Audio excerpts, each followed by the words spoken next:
구원은 오직 은혜로만 임하는 줄을 믿습니다. 그래서 오늘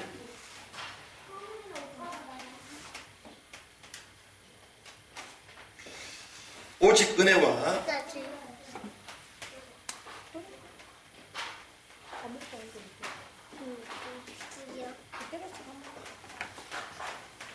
믿음으로 말미암는 칭의와 구원입니다.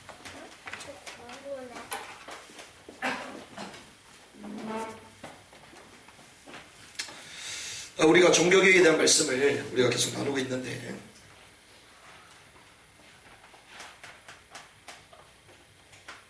하나님이 은혜로 주신 이 구원을 어느 순간부터 공로주의에 물들기 시작했습니다. 하나님이 은혜로 말미암아 우리에게 그냥 주셨던 이 구원이 어느 순간 인간이 행해야 되는, 공로를 행해야 되는 공로주의 구원관으로 바뀌기 시작했죠. 그래서 5세기 초에 이 어거스틴은 인간은 전적으로 부패한 본성을 가지고 있다. 인간은 전적으로 부패했다. 전적으로. 그래서 새 생명을 부여하시는 하나님의 절대적 능력,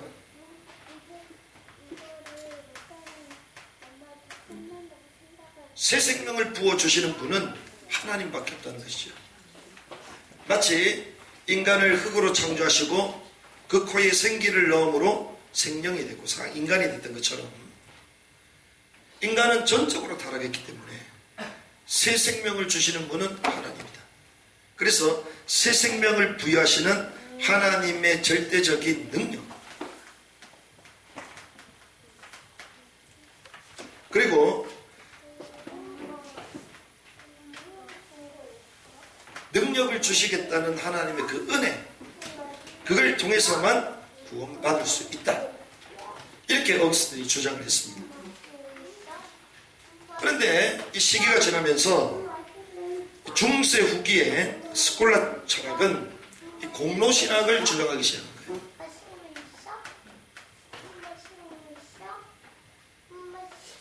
이 공로신학은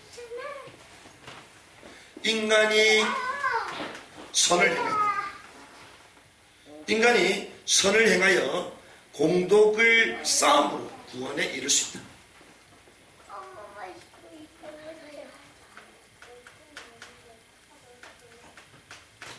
공로주의가 아니라 인본주의적인 신학 이론이 들어오기 시작했습니다.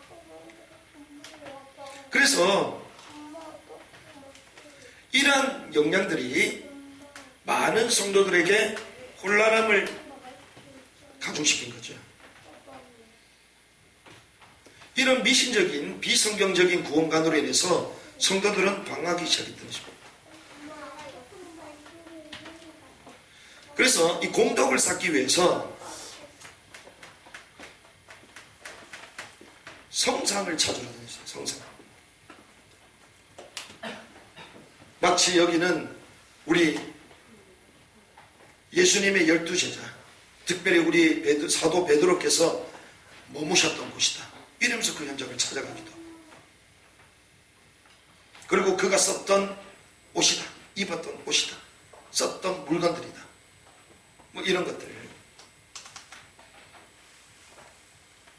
성상을 숭배하고 또 성인들의 유물, 이런 걸 찾아가기 시작했습니다. 그리고 자신의 몸을 해치는 금욕도 행했습니다.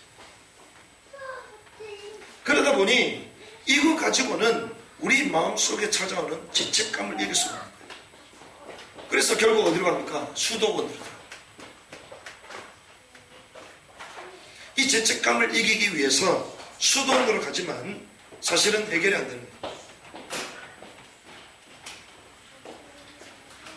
그래서 이런 신앙공동체에 귀의하기도, 세상을 떠나서, 그러다가 죄 문제를 해결하는 최고의 방법이 있다. 가장 쉽고 가장 완벽한 방법이 있다. 그게 뭐냐? 하나님의 전을 짓는 것이다. 그게 뭐냐?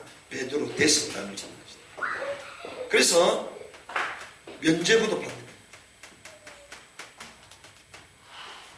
무언가 헌신하고 무언가 헌금해야지만 나의 모든 죄가 조금씩 빠져나가는 것 같은, 해결받은 것 같은 그런 종교적인 대리만족하도록 이런 인본주의 신학을 가지고 이 당시의 사람들을 미혹했다는 것입니다. 그러다 보니 철저히 구원에서 갈수록 멀어지는 거죠. 신학 하나가 잘못되니까 결국 구원하고도 멀어지는. 그래서 우리는 이 마지막 때에 올바른 성경과 올바른 신학을 회복해 될 줄 믿습니다. 이때 종교개혁자들이 일어나서 외쳤죠. 그것이 뭡니까? 오직 은혜, 오직 믿음이었어요. 그래서 우리가 잘 아는 루터가 이것을 발견했습니다. 오직 은혜.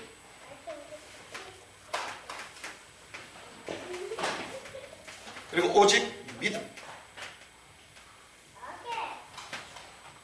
하나님의 은혜로 저와 여러분들이 이 장소에 있는 줄 믿습니다. 오고 싶어도 올 수가 없어요. 이 바쁜 세상 가운데, 이 분주한 세상 가운데 있고 싶어도 있을 수가 없어요. 오늘 우리가 이 나라를 위해서 기도하는 분들이 오셨는데, 이분들 한 사람 한 사람 얘기를 들어보니까 이분들이 모여져서 모인 것도 아니고 하나님이 나를 위해서 기도할 수밖에 없도록 자기 상황들을 몰아가면서 나를 위해서 기도했는데 나중에 다 만나게 하십니다. 어떤 분은 미국에 20년 동안 지금 살고 있는데 거의 뭐 10몇 년 동안 한국에 한 번도 나오잖아요. 근데 부모님이 돌아가실 것 같다. 이런 것 때문에 나왔다가 들어가는 가운데에 대한민국 상황이 어렵다는 얘기를 듣고 그때부터 안 들어가요. 미국에 안 들어가요. 그래가지고 이거 끝날 때까지는 나는 들어가지 않겠노라. 그렇게 해서 지금 서명운동에 동참해서 사회하는 분이 있어요. 미국. 국적도 미국이. 근데 미국에 안 들어가요. 왜? 대한민국 우리 조국이 이렇게 오른 줄 몰랐다는 거예요. 근데 누가 시켜서 한 게 아니잖아요. 하나님의 은혜로. 하나님이 그걸 알게 하셔서 하나님이 그 흐름에 동참하게 하셨어요.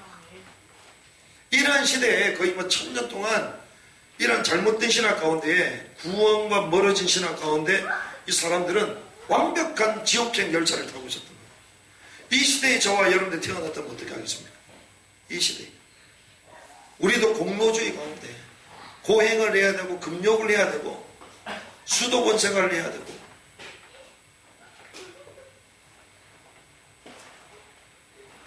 이 시대의 사람들은 전부 다 이렇게 살았다. 성경을 읽고 싶어도 읽을 수가 없어요. 성경을 주신 하나님께 감사하기 바랍니다. 그래서 어떤 의미에서는 내년에는요, 가장 좋은 성경을 사야 돼. 가장 좋은 성경. 무슨 말이냐? 내 돈을 주고 가장 좋은 성경 하나 갖고 있을 때, 왜? 버리면 아까울 정도로 그런 성경이 있어야지 읽게 돼. 평생 성경을 봐요. 평생 성경. 그래서 그 성경도 갖고 다녀야 돼. 가방보다 더 커야 돼, 성경이. 그래서 손으로 쥐고 다녀야 돼.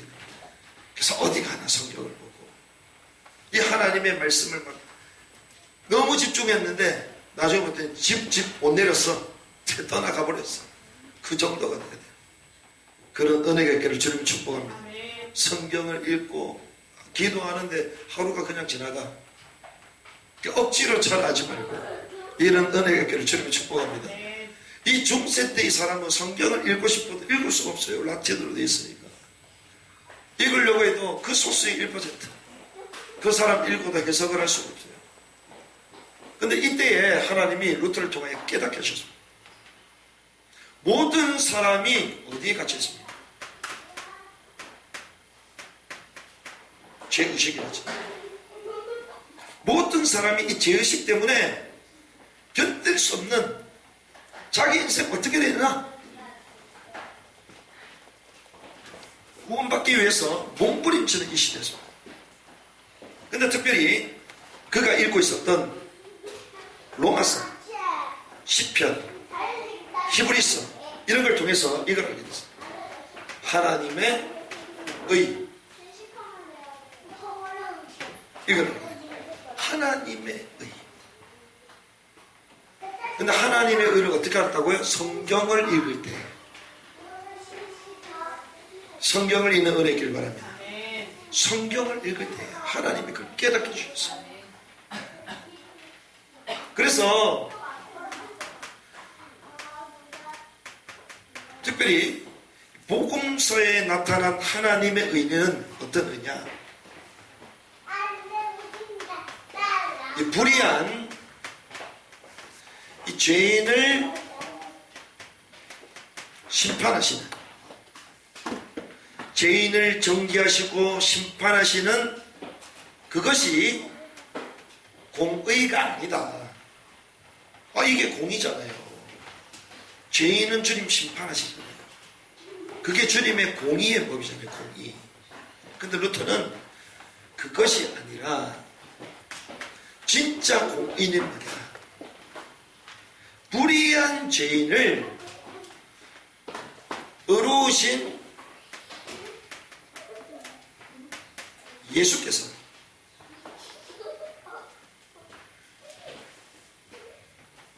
공로 때문에 받으신다는 거예요.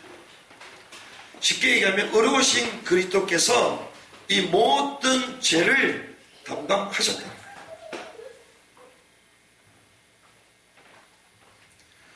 의로우신 공로 때문에 받으시고 의롭다 선인하시는 하나님의 의로우심을 깨닫게 된 것이다. 무슨 말입니까? 의로우신 그리스도께서 이 공의의 법을 이루시기 위하여 친히 죽으신 거예요. 그렇죠? 그래서 우리에게 뭐라고요? 의롭다라고 말씀해요. 의롭다. 그 하나님의 의로우심, 의롭다. 이것을 깨닫게 된다는 거예요. 그렇구나. 그게 진짜 공의다. 진짜 공의.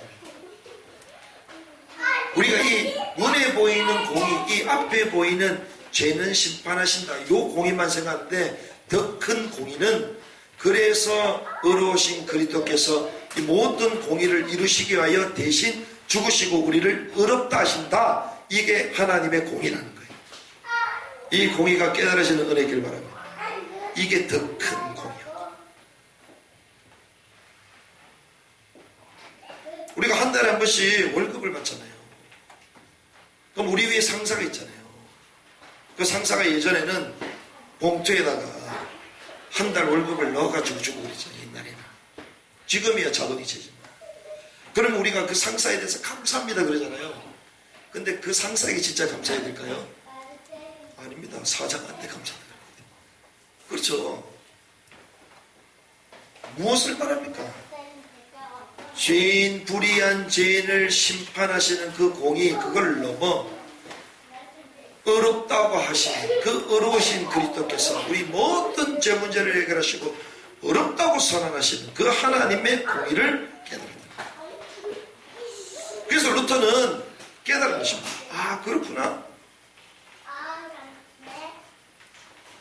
인간은 본성적으로 전적으로 부패했구나. 전적으로 타락했구나. 그래서 죄인인 우리에게는 오직 하나님의 은혜로만 죄 문제를 해결할 수 있다. 이 은혜가 임하는 시간에 주님의 축복합니다. 하나님의 은혜.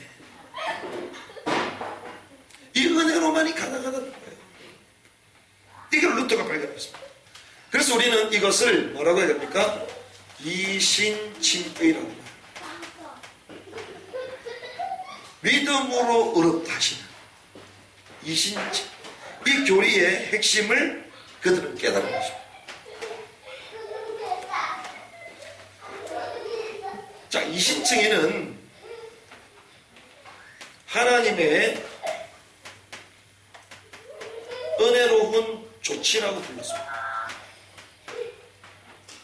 하나님이 죄인을 향하여 계속 진노하시고 심판만 쏟으시는 게 아니라 그 죄를 돌이키시는 그 인간들을 향하여 주께서 회복시키겠다는 거예요.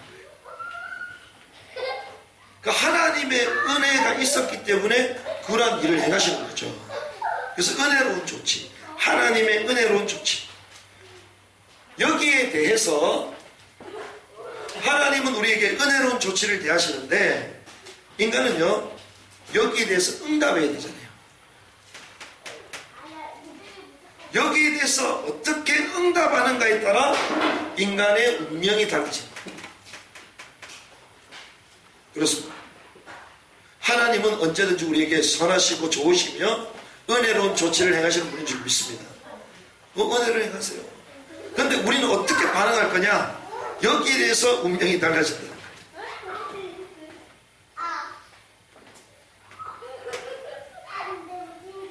자, 오직 주 예수님의 인격과 공로를 믿고 의지함으로만 죄인이 죄사함을 받잖아요. 이것을 믿을 때 믿고 그리고 이 사실을 의지하는 거죠. 믿고 의지합니다. 이때 우리는 뭘 받습니까? 죄사함을 받다.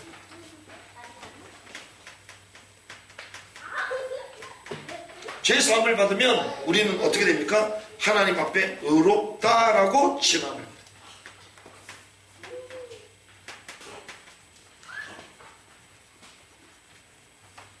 그러면 결국 뭘 얻게 됩니까?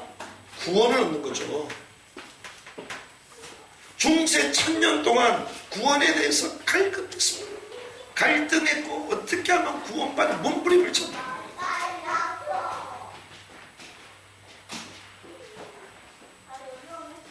그런데 이 루터가 이걸 깨트려 본 거예요.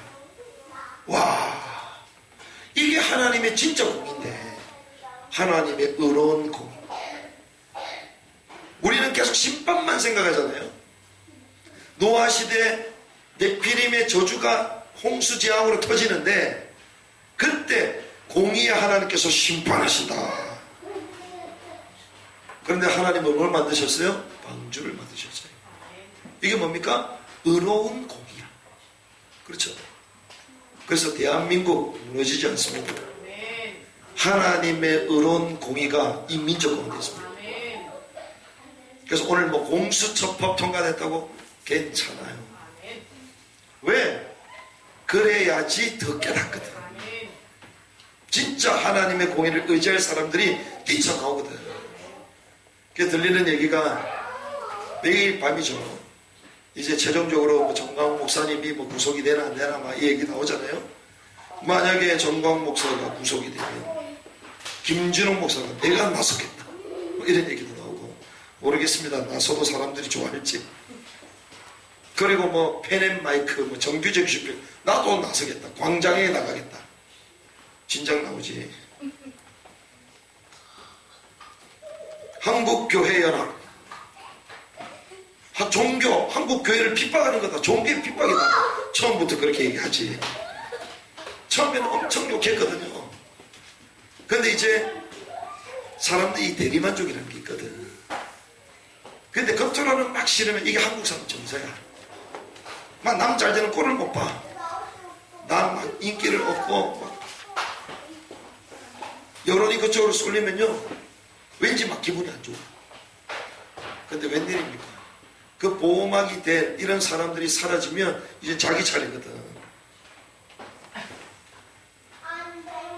근데 하나님은요 이 대한민국을 처음부터 세우셨던 이유가 있기 때문에 일제 가운데서도 하나님께서 민족을 보호하셨고, 또 6.25 공산주의 흐름 가운데 이 민족이 큰 싸움이 일어났을 때도 하나님이 이 민족을 보존하셨잖아요. 우리는 하나님의 의로운 공의를 기다립니다. 왜? 이 땅에 남은 자들이 있기 때문에, 노아와 같이 기도하는 자들이 있기 때문에, 저와 여러분들이 있기 때문에. 할렐루야. 그래서 기도하는 사람 있으면 괜찮습니다. 혹시라도 합니까? 우리가 제주도로 넘어갈지 아니면 일본으로 넘어갈지. 북한에 있었다면 다 죽었는데 나만 내려와가지고 살았잖아요. 그래서 우리가 무조건 피난 간다고 도망간다고 잘못된 게 아닙니다. 하나님의 시간표면 일시적 심판을 면하게 하시는 거예요. 그래서 하나님은 그 씨앗을 준비하시는 거예요. 그렇다고 뭐 누구처럼 제가 피지로 가라 이제 안 할 테니까 걱정 안 하셔도 되겠고, 하나님의 공의 가운데 저와 여러분이 있는 줄 믿습니다. 그러니까 더 큰 하나님의 의로우심을 우리는 봐야 된다는 거죠. 근데 인간이 확실히 이 죄인인지라 심판만 쳐다봐, 심판만. 그럼 얘기하잖아요. 아, 하나님이 자기 형상대로 창조하셨는데 왜 인간을 몰살시켰냐. 그러면서 사람들 막 따집니다. 그럼 주님 말씀하시, 야, 방주에 들어가지 그냥. 들어갔으면 될 거 아니냐. 그러니까 하나님의 의로운 공의는 전혀 생각 안 하고 루터가 그걸 깨달은 거예요. 성경을 통해서 뭘 본 겁니까? 그리스도를 깨달은 거예요. 단순히 심판하시는 무서운 종교와 율법에 갇혀있는 그 신이 아니라 우리를 구원하시고 우리를 새롭게 하시는 살아있는 사랑의 하나님을 발견한 거예요. 그 하나님이 우리 삶에 지금 역사하고 계신 줄 믿습니다. 그래서 얼마나 감사합니까? 이 연말연시 얼마나 바빠요. 근데 나라를 위해서, 그리고 이 일을 위해서 우리가 기도하고 모이고 얼마나 감사해요. 또 조용히 인상 쓰면서 또 온다. 괜찮아, 괜찮아. 하나님이 어렵다 하셔. 우리는 막 어렸을 때 막 자빠지고 넘어지고 나 좀 크면 다 그런 과거도 다 발판이 되잖아요. 마치 그런 것입니다. 그래서 이것은요, 교회에 서고 넘어짐을 결정하는 근본 교리예요. 이 교리가 없으면 다 넘어져. 그런데 이 교리 때문에 모든 사람이 다 살았어요. 저와 여러분도 이 교리 때문에 다 산 것입니다. 그래서 이신칭의 기독교 교리의 이런 요약으로 보는데, 이 이신칭의를 기독교 교리의 요약으로 보는데, 여기에 핵심이 무엇입니까? 죄인이 의인으로 변화되는 것은 우리가 예수를 믿는 순간 죄인이었는데 갑자기 의인이 샥 변하고 이게 아닙니다. 우린 그러잖아요. 아이들이 신발을 새로운 거 신고 왔어. 그 뭐라고 하죠? 와, 신발 좋다. 그래서 뭐라고? 야, 너 멋있다. 그러잖아요. 옷도 좋은 옷 입으면 멋있다. 그러잖아요. 근데 사람은 바뀌었어요? 안 바뀌었어요. 죄인이 의인으로 싹 바뀝니까? 아닙니다. 이게 아니라 그리스도의 의로 덧 입었다는 거예요. 그리스도의 의로 덧 입은 줄 믿습니다. 그래서 우리는 우리의 상태와 상관이 있다 없다? 없다는 거예요. 할렐루야. 상태와 상관없어요. 근데 우리는 계속 상태 따지잖아. 상태. 아니, 그리스도의 의, 그리스도의 옷보다 내 상태가 더 중요해. 내 기분이 더 중요해. 전혀 상관없습니다. 나의 상태와 상관없이 그리스도의 옷을 더 입다. 관계없이 의롭다 여김을 받는 거예요. 우리를 의롭다 하시는 그리스도의 의로 말미암아 우리 상태와 상관없이 의라고 주님 말씀하는 줄 믿습니다. 의로 여기시고, 의로 여기시고. 그 결과 어떻습니까? 완전한 죄사함. 그 결과 율법의 정죄에서 완전히 해방됨으로 뭘 얻게 됩니까? 나는 그리스도로 말미암아 구원을 받았구나. 이 확신 가운데 쓰는 거예요. 이 확신 가운데 우리를 초대하는 줄 믿습니다. 여기에 딱 있어야 돼요. 아, 그렇구나.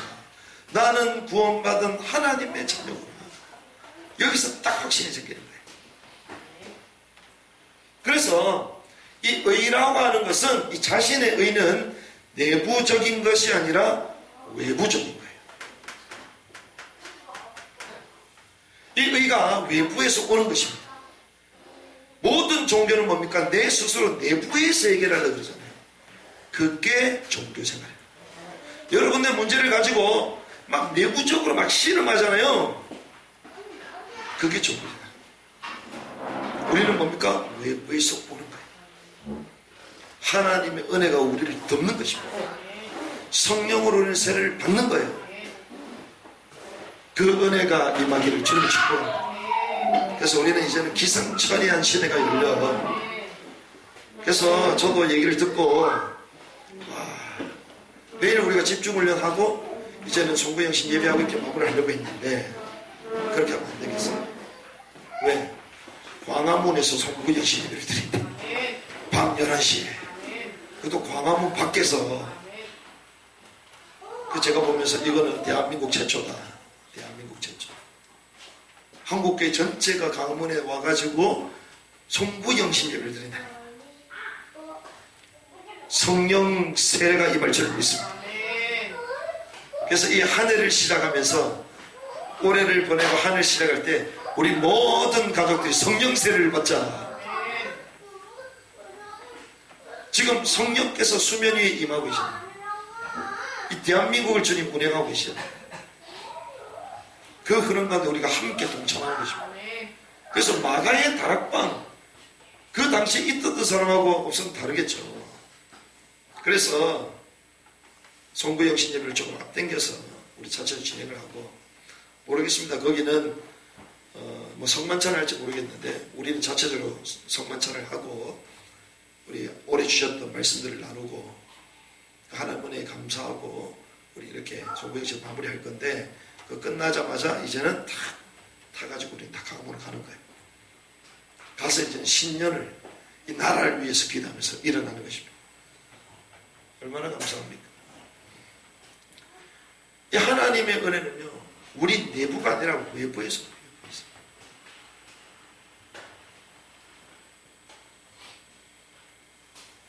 그래서 그리스도의 완전한 의가 믿음을 통해서, 믿음을 통해 믿는 이 자신의 의로 간주된다. 믿어지는 은혜이길 바랍니다. 이게 여러분의 의로 간주되는 거예요. 그 외부적으로 오는 것입니다. 그래서 요즘 우리가 그런 현상들을 많이 보잖아요. 뭐 예배 딱 드리기 전부터 송영전 의원이 계속 눈물을 흘려 앉아있으면 왜 우냐, 그냥 말을 못하겠는데 이러면서 이러고 오려고 눈물 닦는다고 이렇게. 화장은 또 했으니까 이렇게는 못하고 이렇게 막 올리더라고. 잘 몰라서 그래요. 이거 말로 설명이 안 되는 거예요. 다 올리더라고. 눈물 닦는다고. 이분이 하나님의 영이 그를 잡는 거예요. 자기가 죄인임을 계속 막 나오는 거야. 나 같은 인간, 나는 죄인이구나. 견딜 수 없는 하나님의 역사가 있는 거죠. 믿음. 그래서 이 믿음은 무엇입니까? 예수 그리스도를 주님과 구주로 영접하는 거예요. 믿음을 통해서. 또 죄인을 예수 그리스도와 함께 연합되게 하는 고리입니다. 이게 믿음입니다. 우리가 믿을 때에 그리스도가 내 안에 계시고 그리스도와 연결되는 거예요. 그리스도라는 완전한 의가 믿음이라는 통로를 통해 소망 없는 나에게 전가되는 거예요.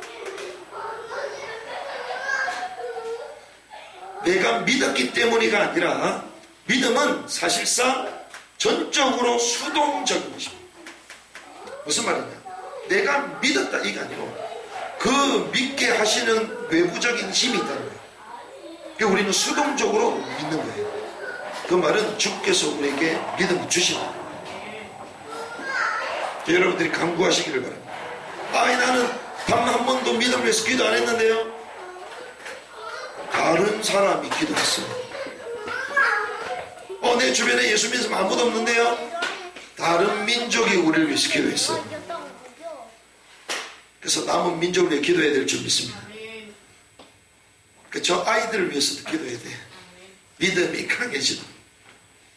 수동적인 거예요. 오는 것입니다. 그래서 이 믿음은요, 한마디로 믿음 자체가 중요한 게 아니라 이거는 도구라는 것입니다. 도구. 하나님 은혜의 도구겠죠. 그래서 이 믿음마저도 사람 자신의 산물이 아니라 하나님의 주권적인 선물이다. 이게 이신칭의 교리입니다. 그러면 우리를 의롭다 하시는 칭의, 그런데 이 칭의 이후에 연결되는 것이 있어요. 그것이 뭐냐? 송화입니다. 송화. 그래서 사실은 제가 아이들을 보면서 느끼는데요, 저 조한이하고 저렇게 서 있잖아요. 쟤들이 왜 저런 줄 압니까? 왜 저런 줄 알아요? 아직 성화가 안 돼서 그래요. 성화. 무슨 말이냐면요, 아이들도 어렸을 때부터 회심해야 돼요. 회심. 그래서 아이들도 회심 집회가 있습니다. 회심 집회. 우리가 볼 때 아이들이 뭘 회심을 하고 그러잖아요. 그 성경에 보면 어릴 때부터 회개한 아이들이 나오잖아요. 성령 세례를 받는 아이들이 나오잖아요. 어렸을 때부터 하나님의 영에 감동되는 아이들이 나오잖아요. 그럼 저 아이들에게 뭐가 들어가야 돼요? 성령이 들어가야 돼요. 무슨 말인지 전혀 못 알아들으시나요? 저도 어렸을 때 죄인임을 통했다니까. 어렸을 때. 아이들이 왜 철이 없게 자라냐? 성화가 안 돼서. 그래서 아이들도 이제 다음 주에 이제는 집회에 가야 돼. 5명이 가, 5명이. 성령 받는 은혜의 길을 기대해 주시길 바랍니다. 그럼 아이들이 철이 딱 들어. 예배가 달라져. 그래서 메시지 가지고요, 막 이래라 저래라 절대 안 바뀝니다. 성화. 자, 징의와 성화는요, 불가분적인 관계예요. 자, 우리는 의롭다 끝났다 그러잖아요. 아닙니다. 그게 시작입니다. 징의, 그게 임하고 나면 성화가 시작돼요. 그래서 의롭다라고 칭함을 받게 된 저희는 실제로 이제는 거룩하게 변화되기 시작합니다. 이걸 우리는 성화의 과정이다.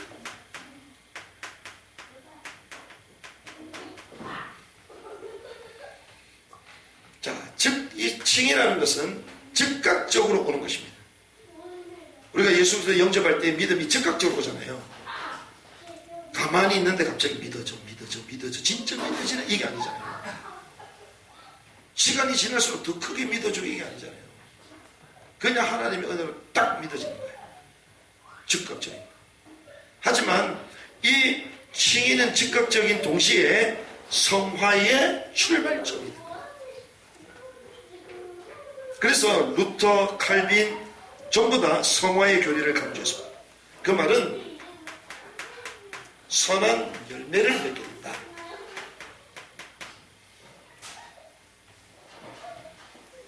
왜 이렇게 얘기를 했겠나?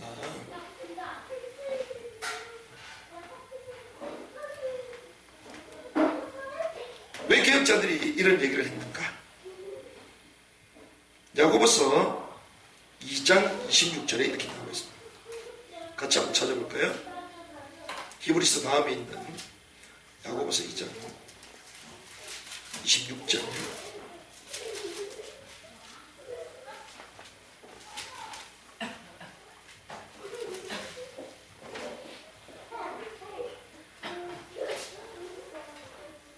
같이 있습니다. 시작. 영혼 없는 몸이 죽은 것 같이 행함이 없는 믿음은 죽은 것이니라.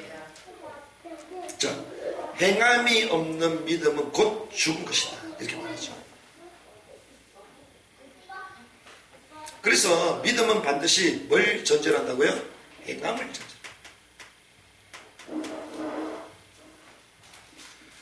참된 선행은 사실 또 오직 믿음으로만 가는 거예요. 세상에 선을 행하는 사람들이 많지만 참된 선은 오직 또 믿음으로 시작되는 거예요. 자, 성화의 가정은 자기 부인입니다. 나를 부인하지 않는데 어떻게 되겠어요?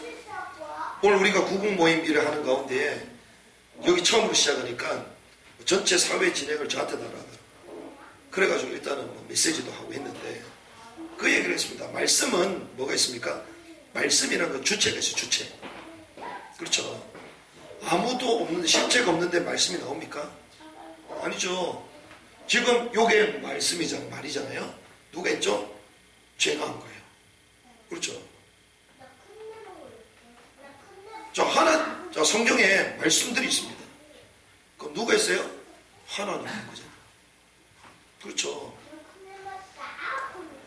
그런데 그 말씀이 곧 하나님이시니 그 말씀을 붙들 때에 능력이 나타나.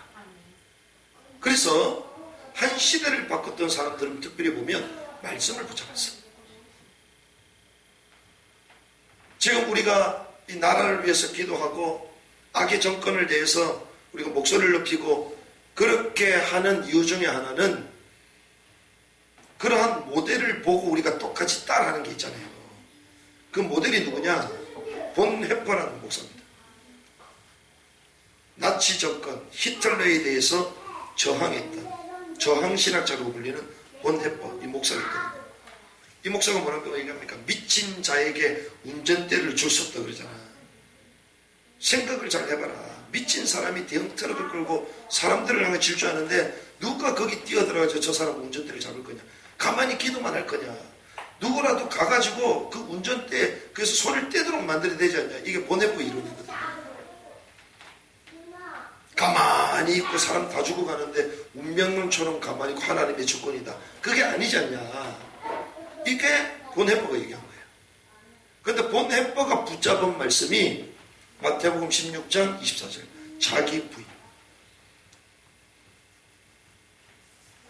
나를 따라오려거든 자기를 부인하고 자기 십자가를 져라. 이걸 딱 붙잡았어요. 그리고 생명을 걸잖아요. 지금 정광훈 목사님이 그 생명을 거는 거예요. 지금 그걸 붙잡았기 때문에. 성화는 무엇입니까? 진리를 위하여 자기 부인할 수 있는 거예요. 근데 우리는 어떻습니까? 진리를 위하여 자기 부인을 못해. 자기 십자가를 못 져. 두 개 중에 하나겠죠. 자기 부인을 왜 못할까? 진리를 못 받든지, 그리고 생명을 걸어야 될 시간표인지를 전혀 감각이 없든지, 뭐 두 개 다 같은 건데 결국. 자기를 부인하고 자기 십자가를 져.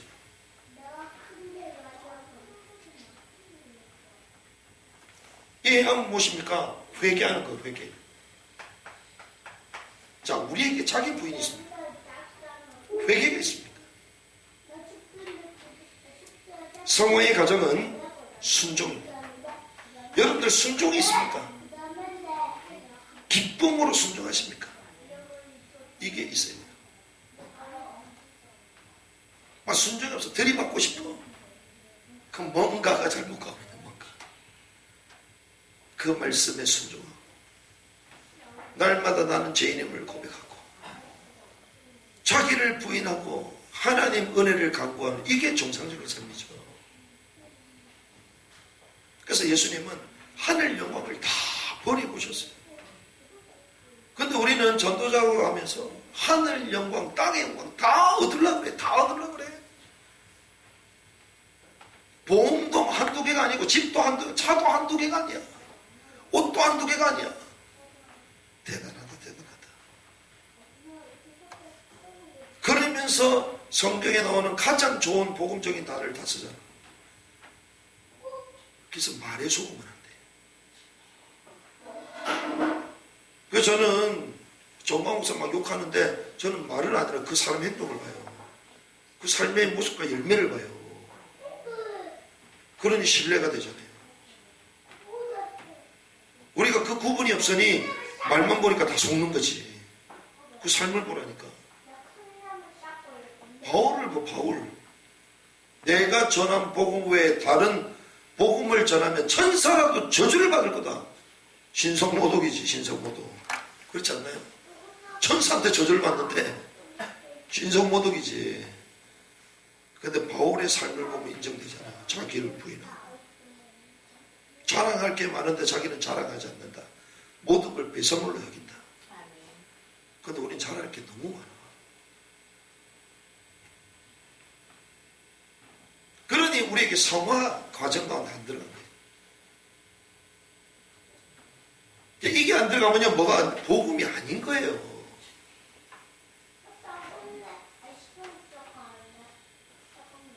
자기를 부인하고 회개, 순종. 그래서 결국 무엇을 따라가냐? 그리스도의 형상. 영적인 걸 계속 말하는데 뭘 영적인 거야? 계속 예수님의 형상, 예수님의 삶을 말하는 거예요. 자기 좋을 때는 육신적으로 해석하고 자기 불리할 때는 영적으로 해석해. 그래서 복음은 누리는 거다. 뭘 누려? 육신적으로 거지처럼 살아야 돼. 바울이 그렇게 살았어요. 그렇지 않아요? 이 시대는 그런 시대가 아니다. 바울도 그런 시대 아니었어. 최고 좋은 강대국 로마에 있었어. 계속 우리 입장으로 계속 맞추는 거야. 그래서 저도 요즘 옷 똑같은 거 입잖아요. 뭐 관심도 없어, 관심도 없어. 다 없어질 것 같아.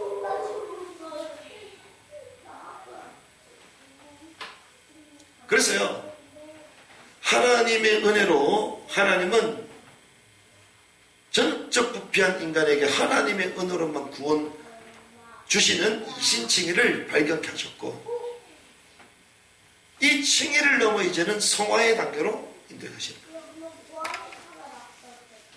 그래서 성도들의 영혼과 마음에 내주하시는 누가 이 일을 하게 하시냐?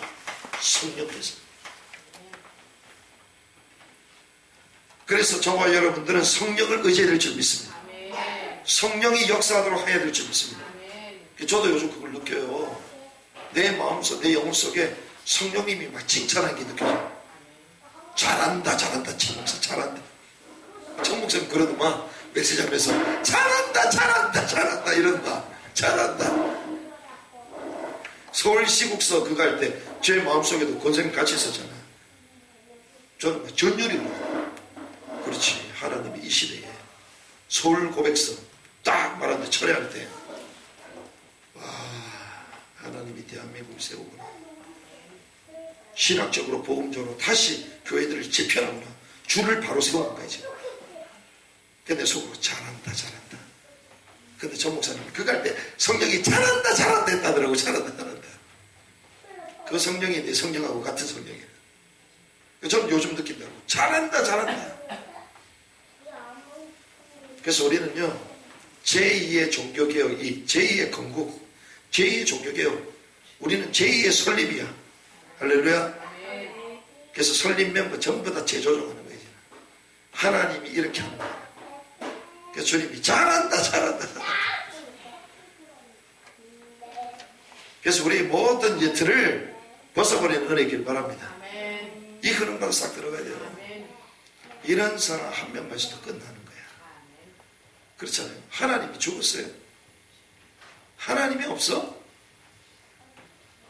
제가 얘기하잖아요. 이거 아무것도 없어도 돼요. 우린 다시 산으로 가도 돼. 막말로 제가 택시기사에도 상관없어요. 그렇잖아요. 근데 어떤 분 물어보더라고. 월세가 얼마냐. 얼마 되니까 쉽지 않을 건데 그 쉽지 않는 걸 지금 몇 년 동안 하고 있어요.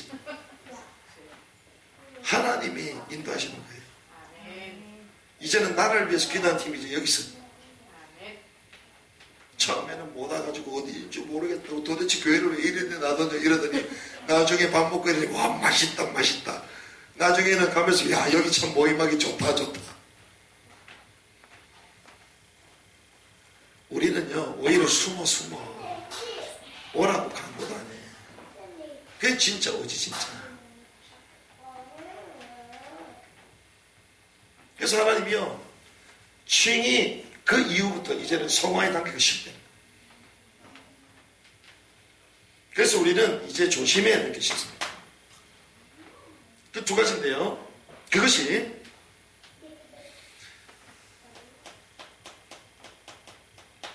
두 가지 이론이라고나 할까? 두 가지 현상이 있습니다. 두 가지 현상, 두 가지 흐름. 자, 이로 말미암아 나타나는 두 가지 흐름이 있어요. 이것을 조심해야 되는데, 첫 번째는 방종주의입니다. 방종주의는 뭐냐? 그리스도께서 주신 자유를 육체의 기회로 삼는 자들의 위험을 경계해야 됩니다. 그리스도께서 자유를 주셨잖아요. 율법에 얽매이지 않도록 완벽한 구원으로 믿음으로 말미암아 해방시켜 주셨잖아요. 그러니 이 자유를 가지고 이제는 육신을 마음껏 하는 방종주의로 갈 수 있다. 이걸 경계해야 됩니다. 그래서 자신들의 믿음과 신앙 고백이 진실된 것인가? 신앙 고백 그리고 믿음 이것이 진실된 것인가? 이걸 점검해야 됩니다. 그래서 우리는 이것을 하나님 앞에서 고람되어 이렇게 말합니다. 그리고 입술의 고백은 많이 있습니다. 말은 많아요. 하지만 삶의 구체적인 변화가 없다. 그러면 거짓된 믿음일 수도 있다는 것입니다. 이걸 가지고 거짓된 믿음이다. 이건 아니고 거짓된 믿음일 수도 있다는 거예요. 그래서 이것을 늘 확인하라. 점검해야 됩니다. 점검되는 은혜길 바랍니다. 점검되는. 그래서 저 사람이 하는 말과 삶이 그렇다고 무조건 뭐 가지고 안 맞기 때문에 그거 못 받았다 이렇게 말하지 말고 아직까지 성화는 단계라 그랬잖아요. 성화는 단계거든. 차츰차츰 되어져. 너무 차츰돼서 다르지 마. 그리고 한 가지는 율법주의입니다.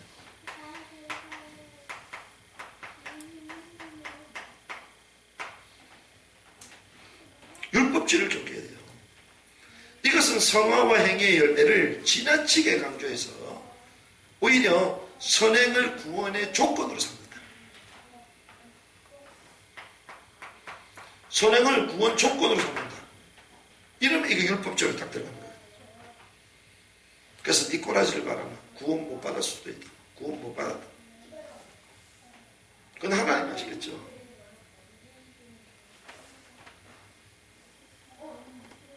그 사실은 처음부터 구원 못 받을 수도 있겠고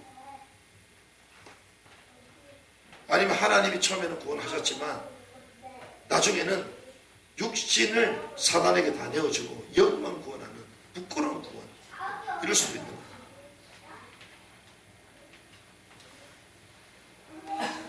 그래서 오직 믿음으로 어렵다함을 얻는다는 복음의 핵심 진리를 부인하는 거예요. 율법주의 복음의 핵심 진리를 부인하는 것입니다. 그리고 두 번째는 선행은 바른 믿음의 결과와 열매입니다. 그렇죠?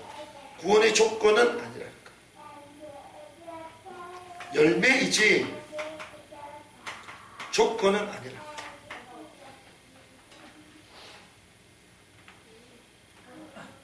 그래서 구원받은 사람은 열매를 맺게 돼요. 그런데 그 구원받기 위해서 계속 행위를 강조한다면 그건 이미 열매를 상실한 거지. 그렇죠? 그러나 이 성화와 이 선행이 믿음의 진실성을 검증하는 시금석은 된다는 거예요. 그래서 여러분들이 선을 행하되 힘써 행하는 은혜길 바랍니다. 하나님의 말씀을 즐거이 묵상하고 하나님의 말씀 속으로 들어가 몸부림을 치고 구원받은 백성이니까. 그래서 이런 것들을 조심해야 된다. 말씀을 정리합니다. 한국 교회에 두 분류의 사람도 있어요.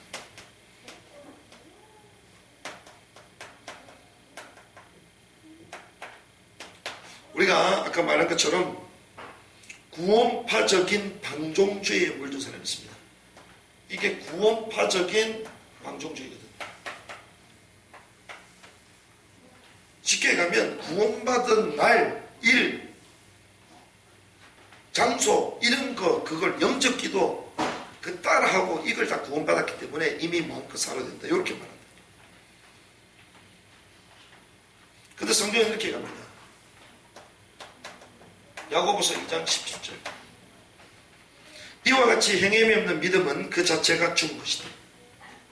혹이 가로되 너는 믿음이 있고 나는 행함이 있으니 행함이 없는 네 믿음을 내게 보이라. 나는 행함으로 내 믿음을 네게 보이리라. 네가 하나님은 한 분이실 믿느냐 잘하는도다. 귀신들도 믿고 떠느니라.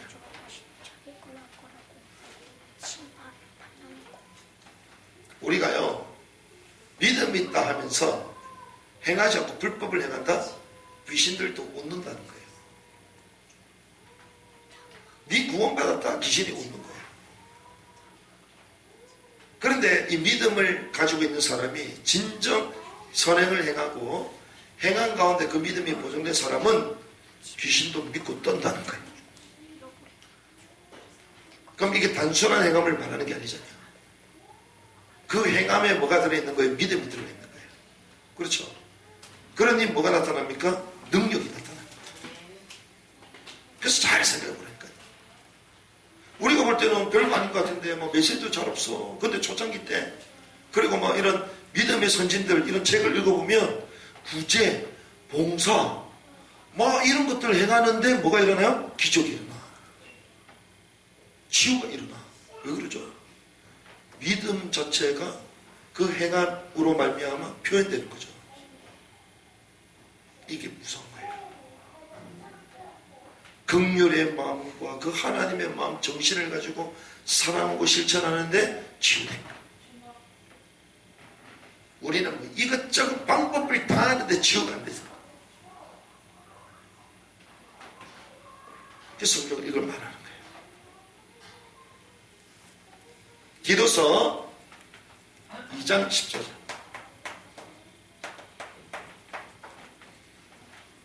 그가 우리를 대신하여 자신을 주심은 모든 불법에서 우리를 구속하시고 우리를 깨끗하게 하사 선한 일에 열심하는 친백성이 되게 하려 하심이니라.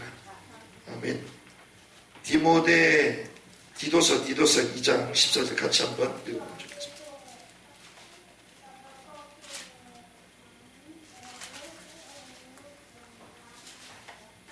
디도서 2장 14절 시작.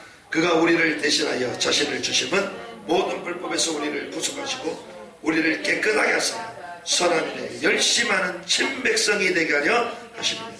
아멘. 선한 일에 열심을 내는 친백성 되시길 바랍니다. 열심을 내야 돼요. 이제는 선한 일에 이 나라를 다시 한번 일으키고 이 복음의 불길을 다시 한번 일으키고. 저는 보면서요 그 같이 왔던 목사님 그러더라고요. 목사님 전도자로 좀 전도지 좀 전도지. 깜짝 놀랐어. 이 서명운동만 하면 될 게 아니지 않냐. 진짜는 전도해야 되는 거 아니냐. 이러면서요 전도지 좀 달라는 전도지. 알겠다. 그래서 서명하면서 전도지 좀 선생님 교회 다니세요 이렇게 하겠다.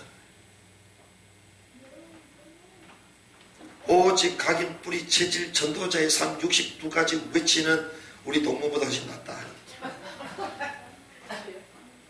광화문에서 막 역사 일어났는데도 뭐 아이고 그 예수님인지 모르겠다 지금 이러고 있는데 내가 보면서 그렇다. 전도에 관심이. 선한 일에, 나라를 살린 일에 관심이 있고,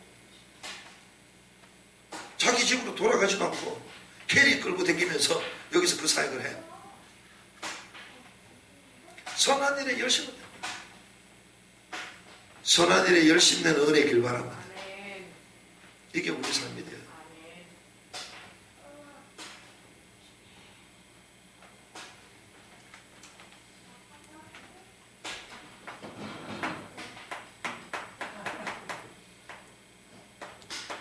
가톨릭적인 율법주의에 빠진 사람입니다.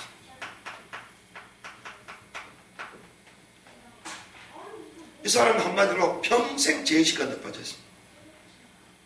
율법에 대한 순종 여부가 구원에 결정적인 영향을 끼친다 이렇게 생각하잖아요. 이 두 가지. 그래서 우리는 어떻게 될 거냐? 답은 딱 났어요. 답은요,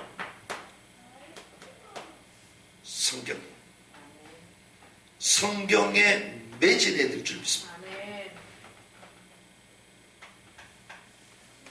왜? 여호와를 알지 못했기 때문에. 하나님을 알고 여호와를 알아야 되는데 그걸 잘 몰랐어. 그래서 방황하는 거예요. 그래서요, 성경에 우리는 매진해야 돼요. 그리고 이 성경을 그리스도의 관점에서 이제는 체계화시켜야 돼요. 이걸 우리는 교리라 그러거든요. 신학이라 말하거든요. 그래서 믿음의 선조들, 특별히 교회 사이의 주역들이 이 일을 했어요. 그래서 우리는 교리, 특별히 종교개혁자, 이들의 역사를 보면서 이 공부를 같이 해야 되는 거예요. 그래서 종교개혁이 일어났을 때요, 말씀으로 돌아가야 된다. 그래서 이 말씀을 읽히고 말씀을 가르치는데 거의 뭐 하루에 10몇 시간 동안 성경 공부하고 성경을 가르쳤어요. 청교도들이. 그리고 루터 이후에 그 개혁자들이요, 10몇 시간 동안 성경 공부만 계속해요. 성경. 그러니까 사람들이 깨어나는 거죠. 그 전까지 이런 게 없다 보니 이 두 가지에 다 빠졌다. 그래서 우리는 뭐 사역도 중요하지만 성경에 매진 성경. 그래서 내년부터는요, 이 작업을 해요. 그나마 하나님의 은혜로 우리가 이런 눈을 뜰 수 있었던 것 중에 계기는요, 저는 이걸 놓치지 않았거든요. 교회 사와 역사를 통해서, 신학 교리를 통해서 흐름을 계속 이어가야 된다. 그래서 제가 이런 책들을 계속 보고, 또 이런 중년 신학자들이 왔을 때 참관하기도 하고 세미나를 가기도 하고, 그러니까 정리가 되는 거죠. 특별히 개혁자들, 청교도들. 그래서 아이들에게도요, 식사할 때 청교도의 기본 모범은 식사할 때 아이들을 성경 읽힙니다. 성경 읽히고 밥 먹어요. 그러면 밥 먹고 나서 그냥 가냐? 들어가고 물 마시고? 아닙니다. 끝나고 나면 또 성경 읽히고 식사 다 끝냈다고 이제 자리를 뜨게 만듭니다. 청교도 가정들이 있어요. 그러니까 가장 가까운 교육이 밥상머리 교육이잖아요. 유대인들은 밥상머리에서 다 끝내버렸어. 우리는 밥한다고 정신없잖아요. 그리고 막 밥을 진짜 똑바로 먹어라 이러면 훈계한다고 정신없잖아.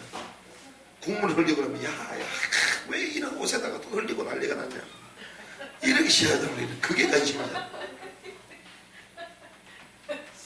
성경이 중요해. 성경. 그래서 사실 유대인들은 좋아. 왜 흘릴 것도 없어. 뭐 비스켓 뭐 이런 거니까 흘릴 것도 없어.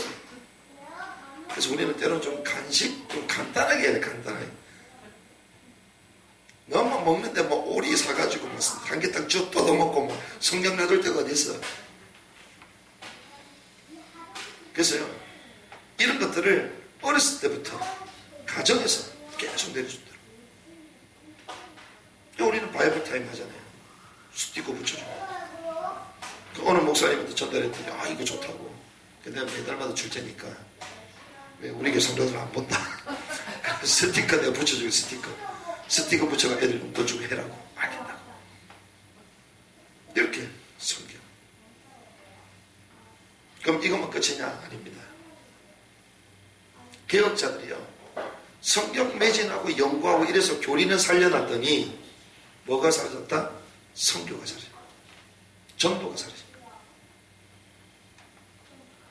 그래서 우리는 성교, 특별히 이 시대를 보고 전도하는 것입니다. 시대를 보고 전도하는 것입니다. 시대를 보고 성교하는 것입니다. 시대적 사명을 감당하는 거예요.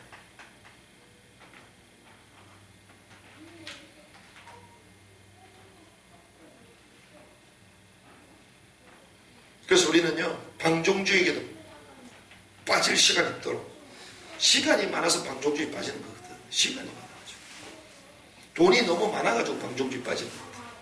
나 같은 사람은 빠질 수가 없어. 왜? 돈이 없어. 제발 좀 빠지도록 만들어. 빠질 시간도 없고 빠질 돈도 없어. 막 요즘 다 피곤해. 만삭이잖아. 서명하는 거 외에는 기쁨이 없어 지금. 신문 보내고 이거 외에는 답이 없어 지금.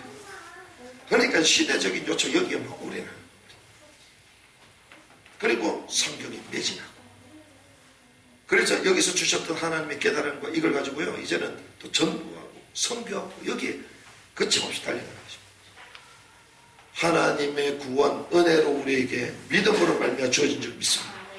이 칭의와 구원, 이 은혜가 1000년 동안 같이 있었던 중세 교회를 열었어요.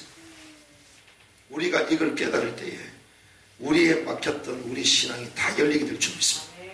우리 인생이 다 열립니다. 방종주의에서도 벗어나게 될 것이고 율법주의에서도 벗어나는 것입니다.